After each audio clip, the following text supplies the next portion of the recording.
8 milliards de tonnes de plastique, c'est ce qu'on a produit depuis les années 1950 au niveau mondial. 79% de ces déchets aujourd'hui se retrouvent accumulés dans les décharges ou dans la nature. On ne retraite aujourd'hui que 12% de cette partie-là. 1 million, c'est le nombre de bouteilles plastiques que nous produisons aujourd'hui tous les jours. 750 000, c'est le nombre de déchets plastiques que nous retrouvons sur le fameux 7e continent. D'ailleurs, je évoque aussi la triste nouvelle de la découverte courant le printemps, excusez-moi, au large de la Corse, d'une île de plusieurs dizaines de kilomètres de plastique. 97%, c'est la proportion d'oiseaux marins qui ont déjà ingéré du plastique. Donc oui, clairement, nous avons un vrai problème, un véritable état d'urgence sur ce sujet-là. À côté de ça, on peut aussi évoquer la problématique des déchets industriels. Vous l'avez évoqué notamment, la problématique du secteur du bâtiment. Que devons-nous faire? C'est la vraie question. Alors, nous n'avons pas attendu cette loi pour déjà agir, puisqu'il y avait déjà eu un certain nombre de choses qui ont été faites au niveau de l'Assemblée nationale, notamment sur la loi Elan, puisqu'on avait posé des amendements qui ont été retenus, appuyés par la majorité et aussi l'ensemble des parlementaires et du gouvernement sur l'utilisation de matériaux recyclables dans le nouveau code environnemental et le code de la construction. Nous avons mené différentes actions aussi sur les déchets industriels. J'étais moi-même président de la mission Stocamine, où on voit qu'il y a clairement aujourd'hui, et vous l'avez dit aussi dans le code environnemental et dans l'action publique, un véritable souci de process dans la prise en compte de ces déchets industriels. Il y a aussi les acteurs du terrain. Moi, je vois notamment en Alsace, nous avons un nouveau réseau Alsace Consigne qui s'est mis en place. Nous avons des associations comme Utileco ou Envie qui font de recyclage, soit d'électroménager, ou qui proposent des solutions effectivement pour éviter d'utiliser des gobelets lors de manifestations qu'on rejette à la poubelle. Donc il y a aujourd'hui une véritable prise de conscience. On a aussi une prise de conscience au niveau de l'État, puisqu'il y a le pacte emballage qui a été donc défini en février 2019 avec la ministre pour une portion et un certain nombre d'industriels et de distributeurs. Nous avons aujourd'hui la loi qui arrive avec 4 axes principaux qui sont stopper gaspillage pour préserver nos ressources, mobiliser les industriels pour transformer nos modes de production, informer pour mieux consommer, améliorer la collecte des déchets pour lutter contre les dépôts sauvages. Donc, tout simplement, moi, aujourd'hui, ma question, c'est par rapport à l'ensemble de ces éléments et par rapport à ce que vous nous proposez, par rapport à cette table ronde, c'est qu'est-ce que vous, votre vision sur le projet de loi qui arrive, 2, comment pouvons-nous aller encore plus loin, effectivement, pour notamment aller à la source du problème, qui est la consommation pour ma part, puisqu'aujourd'hui, tout ça n'est bien le résultat d'un mode de consommation, et comment faire au mieux pour informer les consommateurs, puisque je suis convaincu, nous pouvons ici faire beaucoup de choses, mais c'est le consommateur qui a les clés de la solution dans sa main. Merci. Je voulais également rajouter donc, sur la question de la production, de la réduction des déchets à la source. La plupart de nos mesures sont concernées, comme c'est le cas pour la question du BTP. Mais donc sur la mise en place d'une TVA réduite, sur les réemplois, sur le développement d'une comptabilité extra-financière que nous souhaitons également mettre en œuvre et développer. Donc d'abord réfléchir à comment on pourrait le mettre en place et généraliser une comptabilité extra-financière qui prenne en compte non seulement le capital financier, mais également le capital environnemental et humain. Nous souhaitons également faciliter la sortie du statut de déchet pour certains déchets non dangereux et inertes, pour débloquer certaines situations et débloquer des innovations d'acteurs qui seraient qui sont moteurs sur le territoire et qui se voient bloqués par certaines réglementations.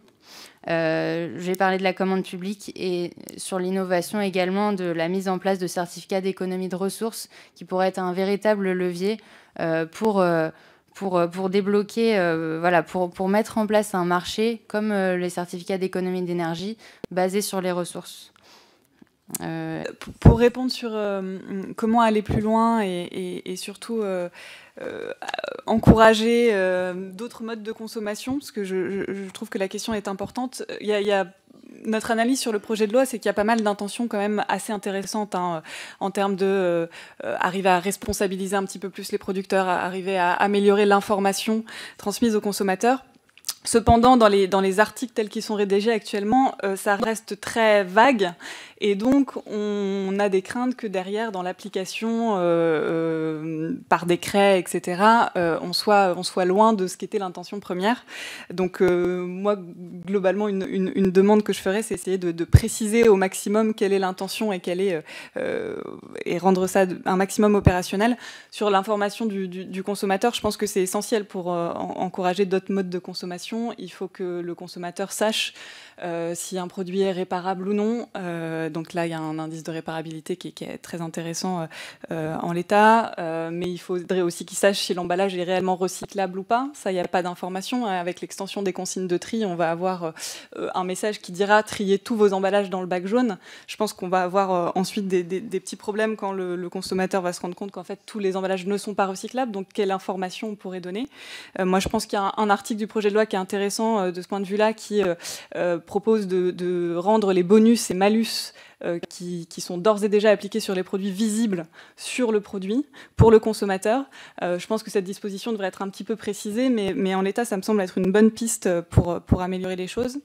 Sur l'articulation avec l'économie sociale et solidaire et les espaces de réemploi, effectivement, pour nous, c'est très important de lier les deux. On soutient d'ailleurs la proposition qui est portée par le réseau des ressourceries, notamment qui propose un fonds de réemploi solidaire qui vise à soutenir ces activités qui sont aujourd'hui en grande difficulté.